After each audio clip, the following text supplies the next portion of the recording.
এজন্য আমিও সিদ্ধান্ত নিছি যে ফজর পড়ে না তারে আমি ভোট দিতাম না। ফজর যে পড়বে না তাকে ভোট দিব না। ফজর যে পড়বে না তাকে নেতা বানাবো না। ফজর যে পড়বো না তার হাতে আমার ভাগ্যের চাবি আমি তুলে দিব না। কেন দিব না? ওয়ালা তুতি মান আগফালনা কলবাহু আন যিকরিনা।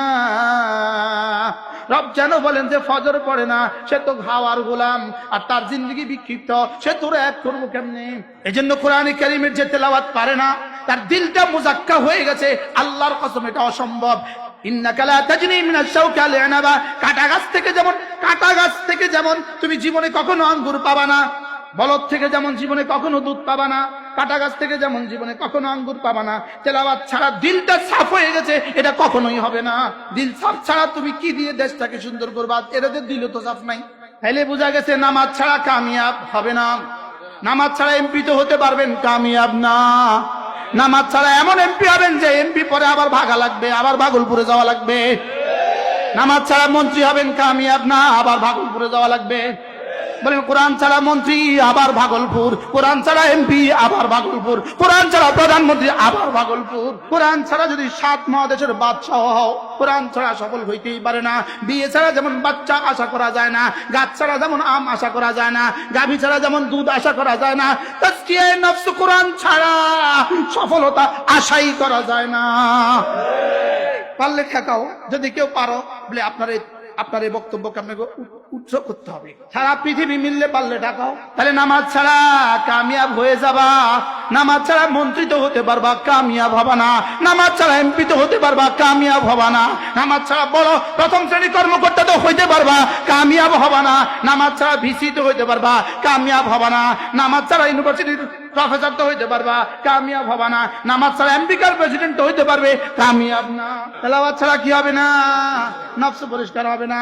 2 নম্বরে নামাজ ছাড়া নফস পরিষ্কার হবে না। আর নফস পরিষ্কার হওয়া ছাড়া যেই কামিয়াবি তুমি দেখছো, নফস পরিষ্কার হওয়া ছাড়া যেই সফলতা তুমি দেখছো, এই সফলতার পরে আবার শত শত মামলা অপেক্ষা করে।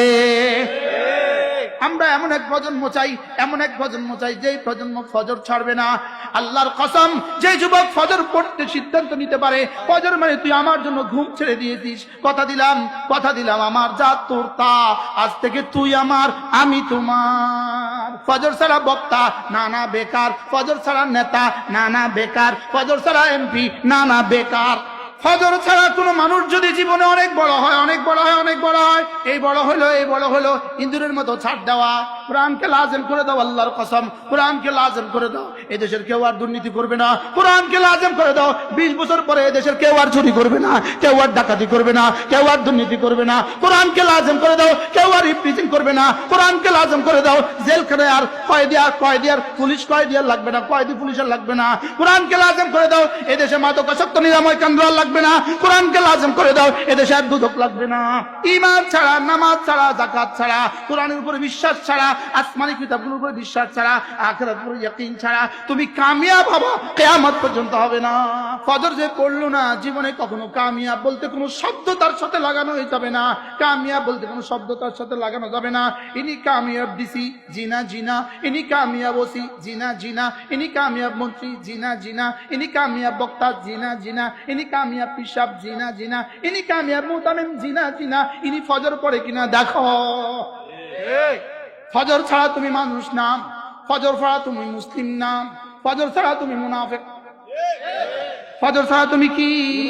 আল্লাহর নবী বলেন 2টো নামাজ মুনাফিকের জন্য বড় ভারী।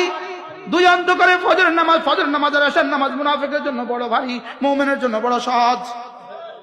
রাসূল বলেন মুমিন এটা ছাড়তেই পারে না, মুনাফিক এটা পড়তেই পারে না। قد أفلح من زكاها وقد خاب من دساها। আমি সাফ বুঝি ফজর যে পড়লো না সে মরে গেছে, ফজর যে পড়ে নাই সে আর মানুষ হইল না, ফজর যে পড়ে নাই সে আর মুমিন হইল না, ফজর যে পড়ে নাই সে আল্লাহর জিম্মাতে থাকলো না। হুয়াল্লাযী বা'আথা ফিল উম্মিয়িনা রাসূলাম মিনহুম ইয়াতলু আলাইহিম আয়াতিহি ওয়া ইউযাক্কিহিম ওয়া ইউআল্লিমুহুমুল কিতাবা ওয়াল হিকমা আল্লাহ তাআলা বললেন আমি পাঠিয়ে দিলাম, যাও পাঠিয়ে দিলাম একজন রাসূল, যিনি 1 নম্বর কাজ তেলাওয়াত করবেন, 2 নম্বর তাদের দিলগুলোকে সাফ করে দিবেন, 3 নম্বর তাদেরকে কিতাব শিখাবেন, 4 নম্বর তাদেরকে কিতাবের ব্যাখ্যাও শিখাবেন। এই 4টা কাজ করবেন। এবার আল্লাহ তাআলা যেন বললেন, ইব্রাহিম তুমি যা বলেছো আমিও তাই বললাম, যাও কথা দিলাম, 1 নম্বর তেলাওয়াত, 2 নম্বর তাজকিয়া। তাইলে বোঝা গেল তেলাওয়াত ছাড়া তাজকিয়া হবে না, তেলাওয়াত ছাড়া তাজকিয়া সম্ভব না। এজন্য কোরআনে কারীমের যে তেলাওয়াত পারে না, তার দিলটা মুজাক্কা হয়ে গেছে, আল্লাহর কসম এটা অসম্ভব। ইন্নাকা লা তাজনি মিনাশ শাওকা লি'নাবা, কাটা গাছ থেকে যেমন তুমি জীবনে কখনো আঙ্গুর পাবা না, বলদ থেকে যেমন জীবনে কখনো দুধ পাবা না, কাটা গাছ থেকে যেমন জীবনে কখনো আঙ্গুর পাবা না, তেলাওয়াত ছাড়া দিলটা সাফ হয়ে গেছে, এটা কখনোই হবে না। আগের দুটো বুঝলেন, এটা বুঝলেন না কেন? বলেন তেলাওয়াত নাই তার দিল সাফ নাই। আবার বলেন তেলাওয়াত জানে না, এদের দিল সাফ নাই। দিল সাফ ছাড়া তুমি কি দিয়ে দেশটাকে সুন্দর করবা? এদের দিলও তো সাফ নাই। বুঝেন নাই কথা?